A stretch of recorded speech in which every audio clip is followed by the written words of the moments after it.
और अपना काम करते रहेंगे।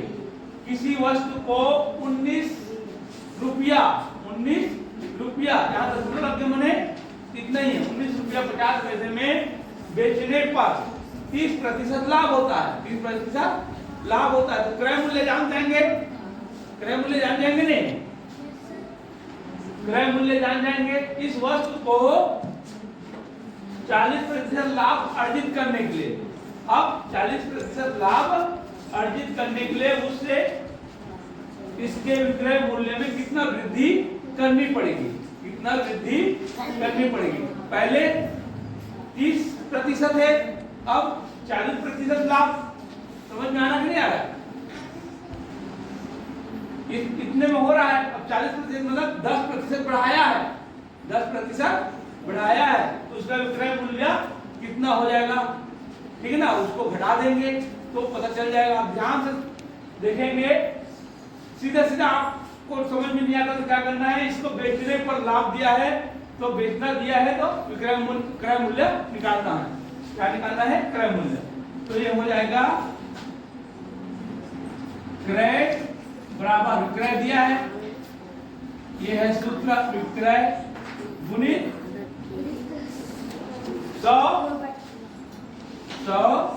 बटे 100 धन आर। लाभ मने धन, लाभ मने आर मने प्रतिशत। ये है हमारा सूत्र। ध्यान दें, विक्रय मूल्य लिख देंगे 19.50। आपको बनाने के लिए बोला था लेकिन कहीं गलती हुआ है, आप देखेंगे। और इसको जोड़ देंगे तो हो जाएगा 130। कल बताया था ना, इससे थोड़ा मिस्टेक हो गया था, उत्तर नहीं आया था, फिर से आपको बता रहे हैं। अब देखेंगे इसका क्या लिखेंगे, 1 और ये 0। अब हो गया ये देखो, ऐसे करना, ऐसे किया था नहीं किए, उसके बाद ऐसे ऐसे, ठीक है, हो गया ना। अब 13 से सीधा भाग देंगे, कितना बार में जाएगा, 13 एकम, यहाँ पे क्या लिखे थे 3, लिख दिया था, गड़बड़ कर दिया था। अब बच गया 6, 5 को मिलाएंगे 13 पंचे 65। तो उसका क्रय मूल्य कितना है, 15। कितना है, 15।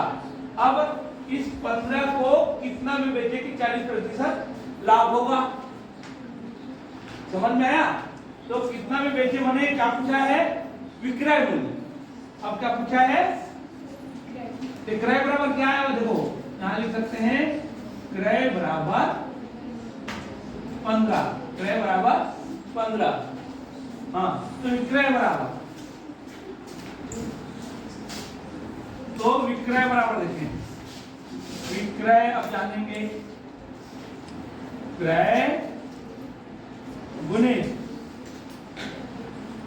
क्रय है तो ऊपर में रहेगा 100 धन आर, लाभ हो रहा है यहाँ पे भी ये 100।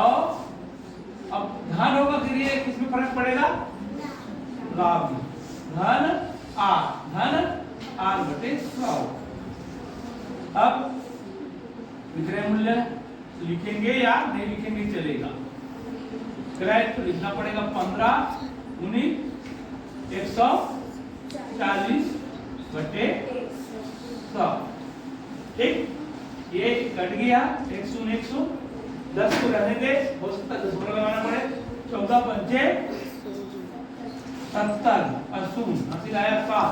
14 का 14 7 21 ना, एक करके बाद यह बराबर कितना हो जाएगा 21। ठीक है ना।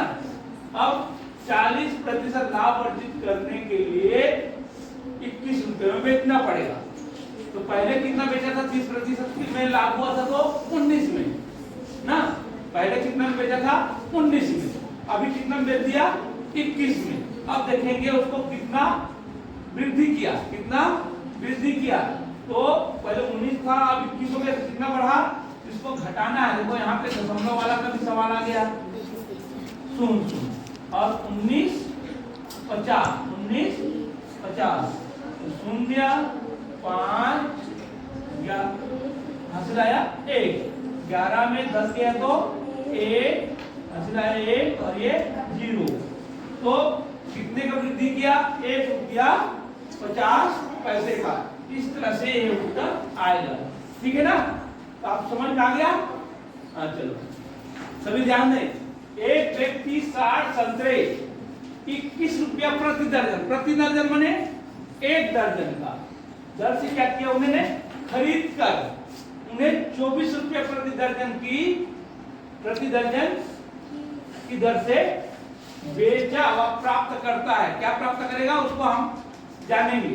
पहले संतरे कितने को होगा? 60 संतरे, उसको जानेंगे। ठीक है ना? तो 60 संतरे को क्या बनाएंगे? दर्जन। तो 60 संतरे बराबर कितना दर्जन? 5 दर्जन। ये हो गया। अब 5 दर्जन, 1 दर्जन का रेट दिया है 21, तो 5 दर्जन का क्या हो जाएगा भाई? 105 में क्या किया? ये खरीदा। अब बेचा कितना दर्जन? 24 रुपया में। कितने में? 1 दर्जन। तो 5 दर्जन को कितने में बेचेगा वो? 120। अब उसको लाभ हो रहा है कि एक विक्रय हो गया, बिक्री। क्या हो गया? ये बिक्री हो गया। 120 में बिक्री हो गया। अब लाभ होगा कि हानि होगा? उसको लाभ होगा। तो कितने का लाभ हो रहा है इसी को तो जानना है। 15 का। इसको इधर करेंगे।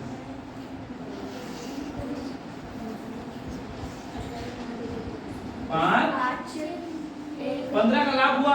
इसी को अब क्या करना है? आपको प्रतिशत निकालना। क्या निकालना है? तो प्रतिशत का सूत्र जानते हो ना आप लोग? 15 बटे क्या करना है? 15 बटे 100। 15 बटे क्या करना है? आप लोग ना बनाते हो ना, वीडियो देखते हो और आ जाते हो बस बिना मुंह धोए बैठ जाते, कोई दिमाग है नहीं। 15 बटे क्रय मूल्य, तो क्रय मूल्य 105 गुणित 100, ये है प्रतिशत निकालना। भाई कभी भी प्रतिशत बनाने के लिए गुना 100 करते हैं, बताया कि नहीं बताया? पहले से प्रतिशत दिया रहेगा तब बटे 100 करना है, ये तो आपको पता है। फिर भी वही बात है। अब देखिए 15 एक का 15 सत्ते 105। अब बचा उसको भाग दे देना है तो उत्तर आएगा। तो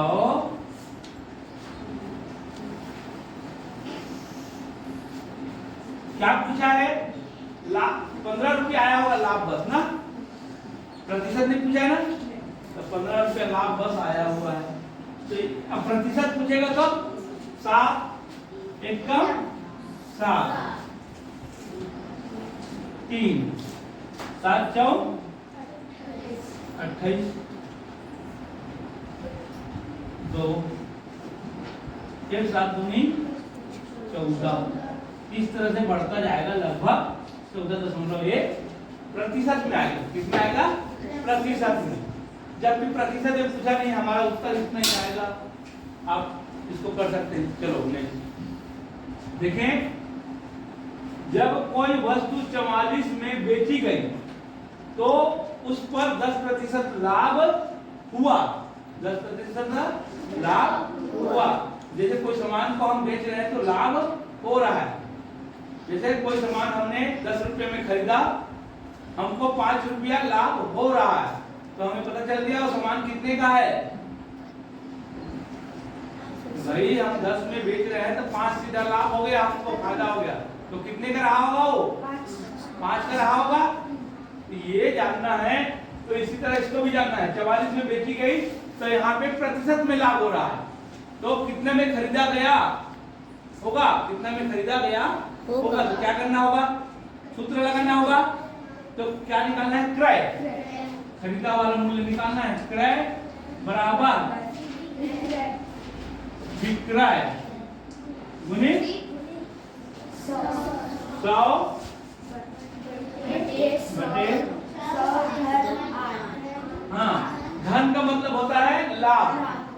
आर मैंने प्रतिशत दिया है वो। ठीक है, यही निकालना है और एक क्रय मूल्य आ जाएगा। ठीक है, देखें आप लोग भी ऐसे कर सकते हैं। क्या करेंगे, 44 गुणित 100 बटे 110। ये देखो कितना सवाल के सुन पीछे कट गया, अब ये हो गया तो कितने का है वो 40। सरल है कि नहीं है? तो आप लोगों को आना चाहिए। चलो ठीक है, चलो बना